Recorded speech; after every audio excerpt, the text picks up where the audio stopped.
Salut Arthur, Salut Pablo. merci d'avoir accepté mon invitation. Arthur, tu es député socialiste du Calvados et si je t'ai invité, c'est pour un peu débriefer ce qu'a dit Grand notre moi. cher et tendre président de la République au JT au pluriel de 13 heures. Qu'est-ce que tu retiens de son intervention, de son interview? Est-ce qu'il a dit des choses intéressantes? Est-ce que tu as été Alors, convaincu? je retiens pas grand-chose et c'est là où il faut s'inquiéter. C'est que finalement, le Macron d'aujourd'hui, c'est le même que le Macron d'hier et on n'est absolument pas surpris quand on l'écoute. Il est finalement dans sa bulle. Il a en fait une espèce de confinement, auto-confinement à l'Élysée et il s'écoute lui-même et puis il considère que quand on n'est pas d'accord avec lui, c'est qu'on l'a pas assez bien entendu. Et ça, c'est assez stupéfiant d'avoir un président qui fonctionne en vase clos, qui n'a pas de contact finalement avec l'opinion publique, où on a l'impression qu'il est totalement imperméable à ce qui peut se passer en dehors de son propre ego. Et voilà, donc j'étais assez fasciné finalement par cette séquence d'autosatisfaction et puis aussi ce mépris à l'égard à la fois des gens, parce qu'en gros, si vous n'avez pas compris, c'est que vous êtes stupide, hein, c'est que vous avez été affecté par la crise sanitaire, que vous êtes éventuellement une foule de dangereux émeutiers qui veulent faire la révolution, mais vous n'êtes pas des citoyens ordinaires, rationnels et responsables qui sont opposés à un projet, à une réforme absolument injuste et que nous avons combattu. Donc là, je trouve qu'il y a un sérieux problème démocratique parce qu'il s'incarne comme une forme de rempart institutionnel face au bruit et à la fureur. Et donc c'est soit moi, soit le chaos. Mais en fait, il refuse de reconnaître que c'est lui-même qui a instauré le chaos. Et ça, c'est assez sidérant. Est-ce que tu trouves ça dangereux comme posture? Bah, c'est exactement, enfin, c'est très très dangereux parce que quand on a un président qui donne l'impression d'être absolument hermétique à tout ce qui se passe, derrière, en effet, il laisse la colère s'installer, il laisse la frustration augmenter, alors que c'est lui-même qui a mis en place patiemment tous les éléments pour que cette colère ait lieu. C'est-à-dire que c'est lui qui a refusé de faire en sorte qu'il y ait une procédure longue pour examiner la réforme des retraites, c'est lui qui a refusé d'écouter les syndicats, et il leur tape dessus aujourd'hui, c'est lui qui a refusé toute évolution, c'est lui qui a assumé la procédure la plus brutale à l'encontre du Parlement, qui a choqué légitimement tous ceux que j'ai rencontrés depuis maintenant une semaine. Donc finalement, voilà, il a mis le feu aux poudres, et aujourd'hui, on a quelqu'un qui dit c'est pas grave, ça va exploser, mais ce ne sera pas de ma faute. Donc, qu'est-ce qu'on fait? Puisque genre le président n'écoute pas, la première ministre pas beaucoup plus, les députés de la majorité, enfin entre guillemets majorité, pas non plus. C'est quoi? Est-ce qu'il y a une sortie qui ne serait pas genre l'explosion que tu Ben, décris et il qui y a pourrait toujours arriver? une porte de sortie, elle est ouverte depuis le début, c'est le retrait de la réforme. Voilà, ça Et il c'est veut une pas la solution. prendre. Il veut pas la prendre, donc il refuse d'écouter. Ben, il y a la porte de sortie de la mobilisation. Si demain la mobilisation est exceptionnelle, et ce que j'espère, peut-être qu'il entendra que le choc du 49.3 n'a pas amorti ou fait en sorte que les Françaises et les Français se détournent finalement de leur hostilité à la réforme. Ils espéraient que ça ferait un peu ce qui s'est passé sur le budget, que le 49.3 passerait inaperçu, parce qu'ils l'avaient banalisé. Ils se sont rendus compte que finalement c'était pris comme une insulte supplémentaire à l'égard de l'intelligence des citoyens. Et donc aujourd'hui, qu'est-ce qu'il nous reste? Bon, on va montrer qu'on est intelligent, qu'on est toujours dans la rue, etc. Il reste des outils parlementaires aussi, hein. On va continuer, par exemple, avec le recours au Conseil constitutionnel qu'on a déposé hier, avec le référendum d'initiative partagée, qui peut donner l'occasion d'une campagne sur plusieurs mois pour mobiliser, continuer à mobiliser et faire signer, et puis obtenir à la fin un référendum sur les retraites. Il reste aussi une autre option au président de la République. C'est de dire, bah écoutez, oui, c'est vrai qu'il n'y a pas eu de vote, je regrette le 49.3. Bon, il ne le fait pas pour l'instant.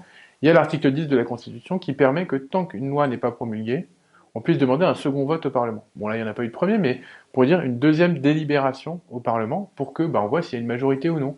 C'est pas vraiment le retrait, mais c'est quand même une porte de sortie de dire, voilà, si le Parlement il valide, au moins il valide. Mais là, en l'occurrence, s'ils ont fait le 49.3, c'est qu'ils ne pouvaient pas valider. Qu'est-ce que tu as compris lorsqu'il a dit dans son interview tout ne passera pas par la loi? Toi, en tant que parlementaire, comment est-ce que tu as compris cette phrase? On imagine que c'est parce qu'il entend user de dispositifs réglementaires, mais on imagine aussi que c'est parce que précisément il n'a pas de majorité à Ouais. l'Assemblée nationale, donc il se dit tiens, on va utiliser le règlement. C'est à la fois un aveu de faiblesse et un pied de nez au Parlement, parce que d'un côté il dit il faut faire la nouvelle méthode, c'est de la concertation, élargir la majorité, En même temps, sa majorité a jamais été aussi rétrécie qu'aujourd'hui. Donc, il considère qu'il a plus de majorité, qu'il peut plus faire passer de texte. Il dit même que son projet de loi immigration va falloir le saucissonner par tranche parce que en un bloc, il passera pas tellement il est indigeste.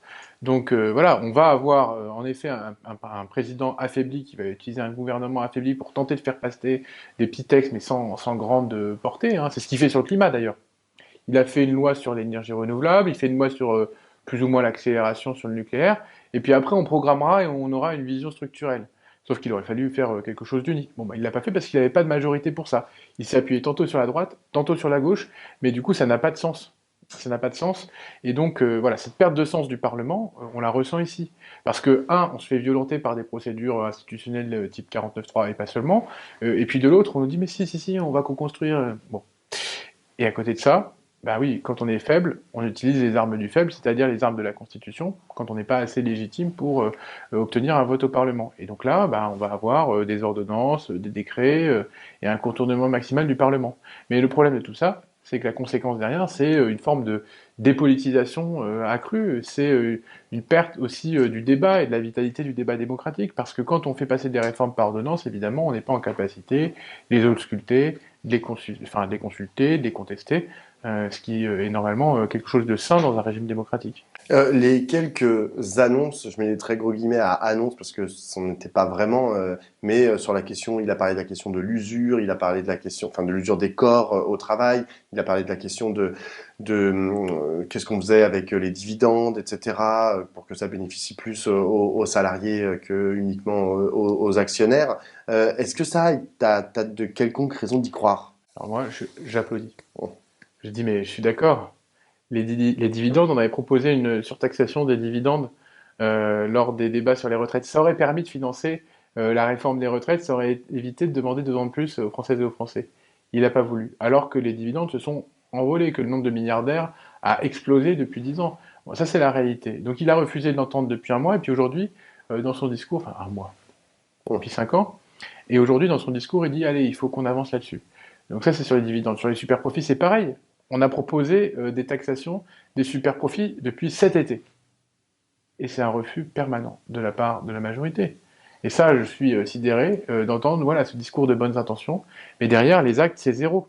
Et quand on considère que, par exemple, les super profits, c'est pareil, ça aurait permis de financer le surcoût exceptionnel lié au départ des baby boomers à la retraite, et ben ça non, ça n'a pas été utilisé pour ça, ça aurait pu être utilisé pour la transition énergétique, écologique, ça n'a pas été utilisé. Donc voilà. Moi j'ai un président qui dit voilà, voilà ce que je dis, mais il fait l'inverse.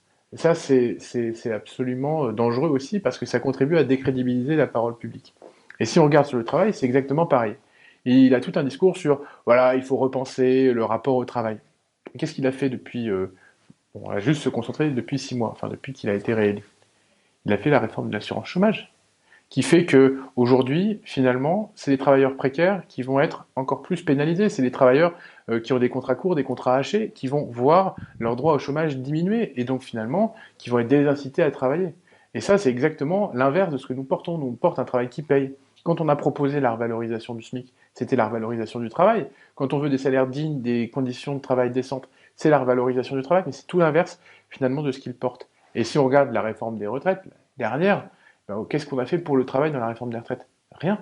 Rien. On n'a rien fait pour la pénibilité. C'est Emmanuel Macron qui avait supprimé les critères de pénibilité en 2017, hein, quand il est arrivé au pouvoir avec les ordonnances pénico, déjà des ordonnances, et finalement, il n'est absolument pas revenu dessus en 2023, alors que ça aurait été l'occasion finalement de reconsidérer la pénibilité. Au lieu de ça, il n'y a rien. Rien sur la pénibilité, rien sur le travail, mais toujours des grands discours.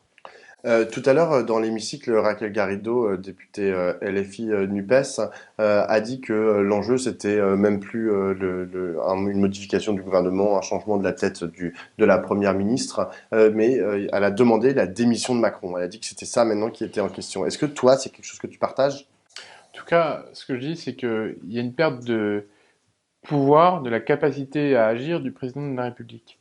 Mais que finalement, nos institutions, elles sont faites pour dépasser cela. C'est-à-dire que si on n'a plus un président de la République qui est assez fort, bon, il peut démissionner, mais il peut surtout dissoudre, on a une nouvelle élection législative et on se passera très bien de lui pendant les 4 ans qui viennent, voire les 5 ans qui viennent. Donc finalement, voilà, moi je dis plutôt, Si le président de la République refuse de retirer la réforme, s'il refuse de recourir à un référendum pour savoir si oui ou non les Françaises et les Français sont en faveur de cette réforme, alors il peut toujours choisir de dissoudre, et comme ça on verra quelle est la majorité qui permet de gouverner le pays. Parce que voilà, la Constitution est telle que on n'a pas besoin d'un nouveau président pour gouverner le pays. Alors justement, dans l'hypothèse d'une dissolution, quand on voit aujourd'hui la géométrie des oppositions au pluriel au projet de réforme des retraites, on voit que d'un côté il y a la NUPES, mais de l'autre côté il y a aussi le Rassemblement national, et que je pense qu'il est absolument hors de question de faire un gouvernement entre la gauche et Plutôt bien l'extrême réglé, droite. ouais. Euh, donc du coup, où est-ce que tu trouves une majorité là-dedans? C'est François Ruffin qui répète tout le temps, on a un problème, c'est que on a trois blocs dans l'Assemblée nationale, qui sont d'ailleurs un peu trois blocs aussi dans la France, un bloc de gauche, un bloc de droite et un bloc d'extrême droite, et qui sont à peu près équivalents. Comment on fait pour gouverner avec ça? Ben, en fait, il suffit d'un espoir et d'une alternative. Aujourd'hui, on voit très bien que quand il y a une dynamique, notamment sur une élection présidentielle, ce qui n'était pas le cas cette fois-ci, on peut emporter la victoire. C'est ce qui s'est passé en 97, hein, où il y avait eu des défaites majeures pour la gauche juste avant, et où, parce qu'il y avait eu aussi une contestation extrêmement forte de la réforme et que la gauche avait été assez vigoureuse sur la réforme des retraites portée par Alain Juppé, là on a été en capacité de créer les conditions de l'alternance, et aussi parce que la gauche était unie. Bon, voilà, moi j'espère que demain, on arrivera à apporter un projet pour provoquer l'alternance. Parce que sinon, ça sert à rien de se battre. Si on considère que c'est le bloc d'extrême centre ou l'extrême droite, c'est pas un projet qu'on peut porter. Et par ailleurs, quand on regarde le résultat des élections législatives de juin dernier, on voit très bien qu'il y a 150 circonscriptions qui se jouent à moins de 1 ou 2%. Et c'est ces circonscriptions-là qu'une dynamique favorable notamment à la gauche peut permettre de remporter. Donc aujourd'hui, on a un socle de 150 députés du bloc de gauche, mais on peut très bien monter jusqu'à 300 députés, et 300 députés, ça tombe bien, c'est la majorité.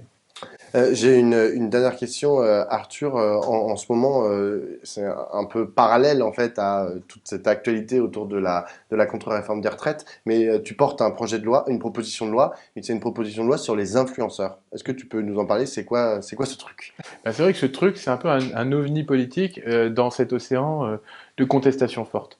C'est ce qu'on a appelé avec le collègue Renaissance, avec qui je pense ça, Stéphane Vogetta, celui qui a battu Manuel Valls, euh, on appelle ça une bulle de paix. C'est-à-dire qu'on voit que quand le Parlement se saisit d'un objet, qu'il n'y a pas le gouvernement au-dessus qui lui met des 49.3, on peut réussir à travailler voilà, sans qu'il y ait pourtant un accord sur tout. Hein. On a des gradients dans notre rapport au libéralisme, dans le degré de coercition qu'on va mettre en place pour essayer de réguler le monde de l'influence. Aujourd'hui, c'est un peu la jungle, hein, les influenceurs sur Internet, il y en a qui font n'importe quoi. Il y en a qui font des choses bien, mais il y en a qui font n'importe quoi. L'idée, c'est de réguler ça.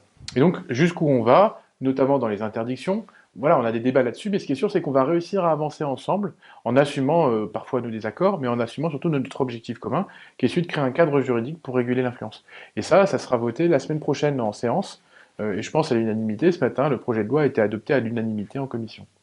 Eh ben, on suivra ça de près parce que ça reste très intéressant, notamment pour les jeunes générations qui sont Ben, c'est clair, très réceptives aux influences c'est dont tu clair, parles. et parfois vulnérable. Merci beaucoup, Arthur. À bientôt!